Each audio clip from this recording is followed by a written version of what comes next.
So guys and girls, we are into the most important part of the video, that beloved question of the day. And you know what? Again, today we've got a very interesting one, because let me ask you this. When you found out that someone has just had a newborn baby, when was the last time you checked in on the dad? When was the last time you asked how the father was doing? Don't worry, I'll wait. I got time today. I'll wait. My little girl is 7 months old now, and not once has anybody in my family or friends asked me how I'm doing. But it's funny, because I've heard countless people ask the mother of my daughter, how is she doing? How is she handling it?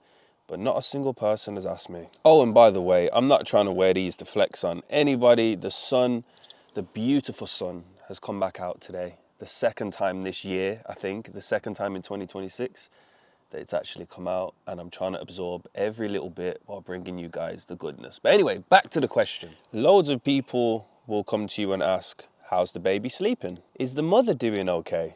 Can we see some pictures? How much does the baby weigh? And as a father, a new father, I can tell you that not a single person has asked me, how are you doing, Darren? How are you sleeping? How are you coping with the fact that you're trying to juggle life with a new child? Not a single person, which is why anytime I find out a man has had a newborn child, I will always make an extra effort to check in on the father, because nobody else does. And as men, like I've explained before, we put 1,000,001 different pressures on ourselves in normal life anyway. But then as soon as you have a new child, especially a little girl, there's a whole bunch of other stresses which now the world and yourself have put onto you. Things like, I'm now expected to be super strong. I'm now expected to provide. I am now expected to support the mom the best I can. I'm expected not to complain. And all in all, I'm just expected to provide, protect, and make sure the well-being of my family is absolutely perfect. But as for the father of children, we're still humans, dads, we're still human beings. So you've got to take into account that sleep deprivation hits massively. An identity shift is normally what happens with fathers, as well as the postnatal depression as well. It's a real thing for men. It's been proven. And I'm not here to say that women have got it easy and men have got it harder during childbirth and bringing up a child. Absolutely not in the slightest. But what I am trying to raise awareness on is the fathers. We need support too. So what do men normally do? Well, we do what we do best. We keep pushing through. We remain strong. We remain calm. We have a poker face.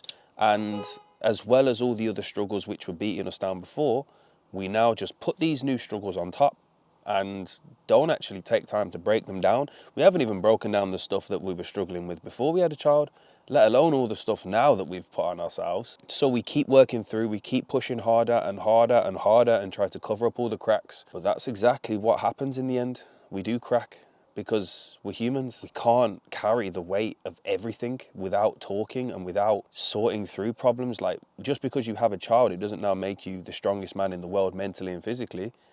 It means you've got even more stresses, and if anything, you're much more vulnerable. And when you've had a new child, any time or money or resources that you pour into yourself, you feel incredibly guilty about doing that, when you're still a human. You're still trying to better your life for the sake of your child. You're still trying to better your life for the sake of the family.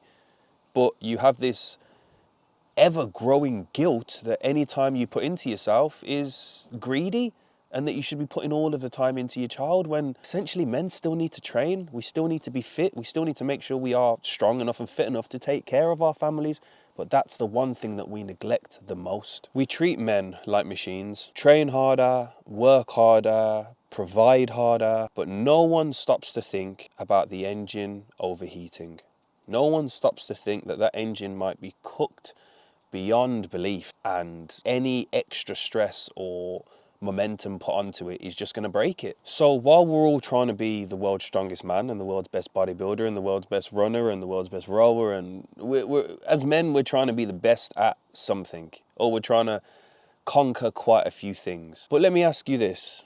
If you're a dad and you've had a child in your life, who checked on you? Or if you're not a dad, when was the last time you checked in on one? Someone that you know who's had a child. When was the last time you checked in on the father in that family. And then even have a think. Do you know a new dad who is struggling? We all know men who are struggling. Not to say that men who have children should be put to the front of the queue, but, you know, do we all know a newborn child with a father who might be struggling? Probably, yeah. And it wouldn't take us that long if we didn't know one to find one. So I think we need to normalise checking in on the men just as much as we normalise checking in on women. I'm not going to sit here and say it's unfair, because women need more emotional reassurance, but women get over attended to and men get under attended to.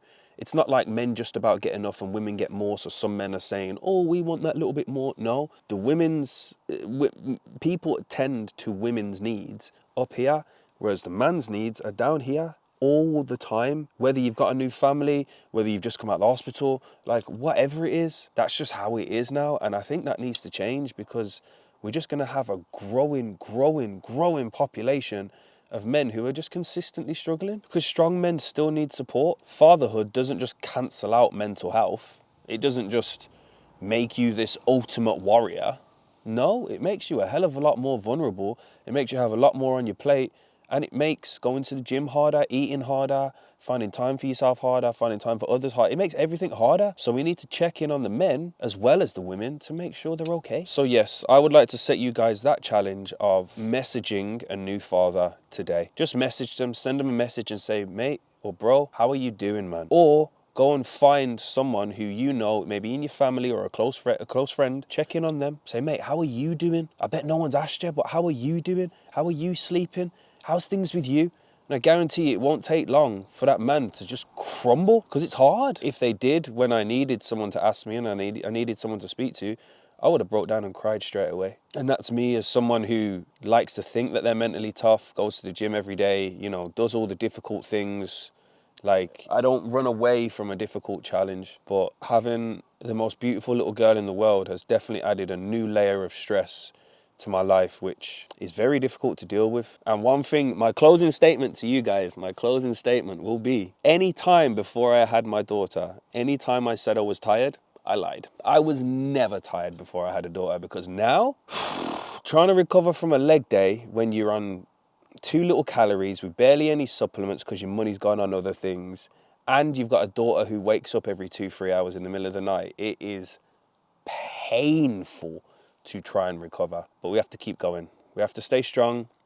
We have to check in on people, the men as well as the women. So guys, please do not ignore what I've said. Please, you need to pay attention to these sorts of things, because I guarantee you in this lifetime, there would be thousands, if not millions of men who would still be here if they'd just been asked a simple question and been allowed to talk. So give someone the opportunity today, because I wish someone gave me the opportunity. Guys, as always, peace and love. Thank you very much for tuning in. I'll see you guys on the next video.